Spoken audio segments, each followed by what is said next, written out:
Comment gérer ce sentiment d'être rejeté par ma famille? Ce programme a été enregistré à l'origine par Ricardo Melo de l'Institut Namasté le 22 janvier 2019. Les audios sont préparés par des volontaires de la Pilule de l'Évangile. Notre équipe de collaborateurs a toujours besoin d'aide. Soyez vous aussi volontaires pour notre cause.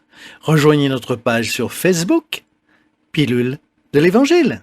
Bonsoir mes amis, bonsoir, je vous souhaite une excellente soirée à vous tous. Nous commençons avec beaucoup de joie une nouvelle pilule nocturne de l'Évangile.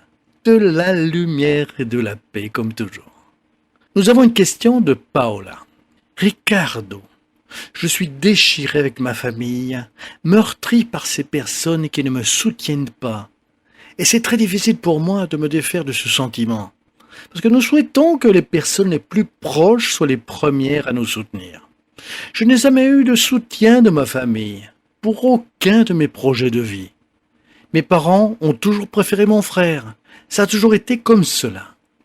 Je me sens rejeté. C'est très difficile de gérer ce sentiment de rejet, surtout en sachant que je n'ai jamais rien fait pour mériter cela. Que faire? J'ai déjà essayé la thérapie, mais je me sens perdu et révolté. Ma chère amie, ne soyez pas comme cela.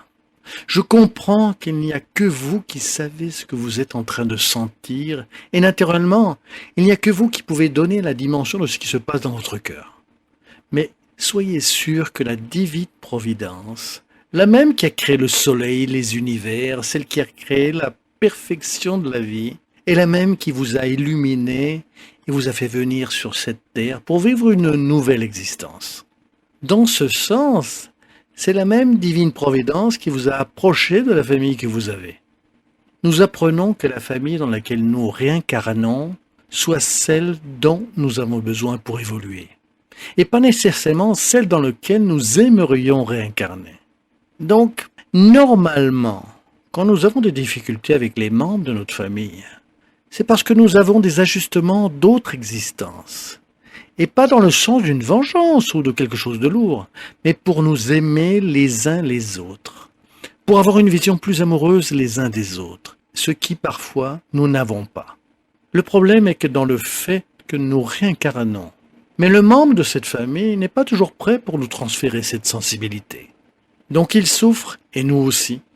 De cette manière, ma chère, si vous avez la tête ainsi que le cœur ouvert pour aller à la rencontre de l'Évangile, c'est que vous êtes certainement prête à devenir la lumière de votre famille.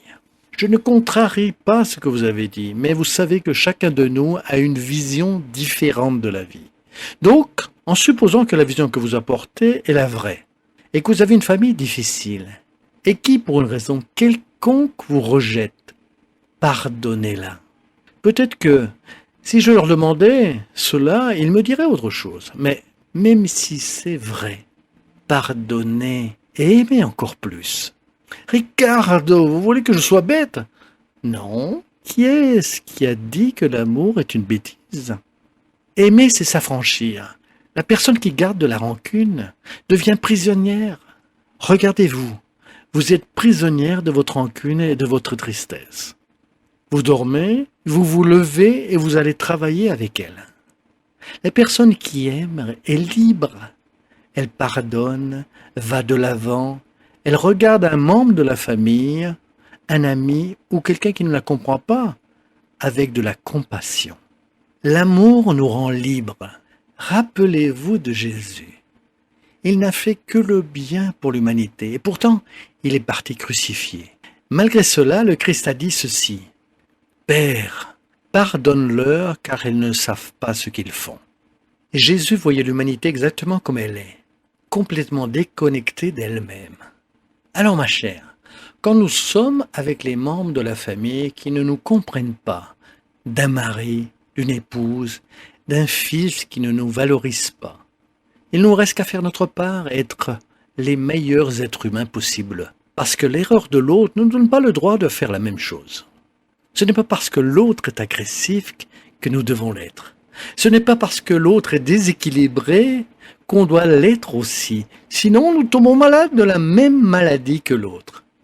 C'est le contraire. Si l'autre va mal, je dois aller bien.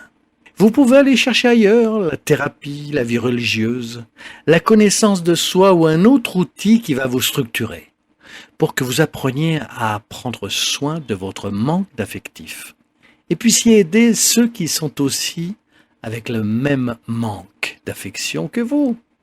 Apportez ainsi la guérison dans la mesure du raisonnable. Je vous dis cela parce que moi aussi j'ai besoin d'aide. Pourquoi pas? Moi, je cherche de l'aide avec de la thérapie. J'essaie de m'écouter, de me travailler intimement avec des techniques de la connaissance de soi de manière très profonde. Parce que cela aide beaucoup. Nous ne devons pas faire confiance à nous ouvrir à n'importe qui. Ah non. Car ce n'est pas tout le monde qui sait donner les bons conseils. Il y a des personnes qui sont bien intentionnées, mais n'ont pas les bons mots. Parfois, nous font encore plus de mal malgré leurs bonnes intentions en nous donnant des conseils. Il faut savoir à qui nous ouvrir. Et pour finir, aller à la rencontre de Jésus et aussi des grands maîtres spirituels. Vous ne voulez pas aller à la rencontre de Jésus? Vous avez le droit. Alors allez vers Bouddha. Il n'y a pas de problème. Allez vers la référence spirituelle qui nourrit votre âme. La nature, par exemple. Parce que vous trouverez Dieu chez Jésus, Bouddha, la nature, où que vous alliez. Tant que vous avez le cœur ouvert pour vous réinventer, vous renouveler et arrêter de donner aux autres plus de pouvoir qu'il ne faut sur votre vie. Ce n'est pas un exercice facile, je le sais bien, car le sujet, c'est la famille. Mais je suis sûr que si vous êtes dans cette famille, c'est qu'il y a quelque chose de vrai, de spécial dans votre cœur. Et définitivement, ce n'est pas de la souffrance. Je prie pour que vous et tout le monde qui vibre dans cette fréquence découvrez ce qu'il y a de spécial dans une famille difficile pour grandir et être heureux. Recevez mon affection, que Dieu vous bénisse et de lumière et de la paix pour vous tous. Merci de partager les pilules. Et vous le savez déjà, à bientôt, à très bientôt mes amis.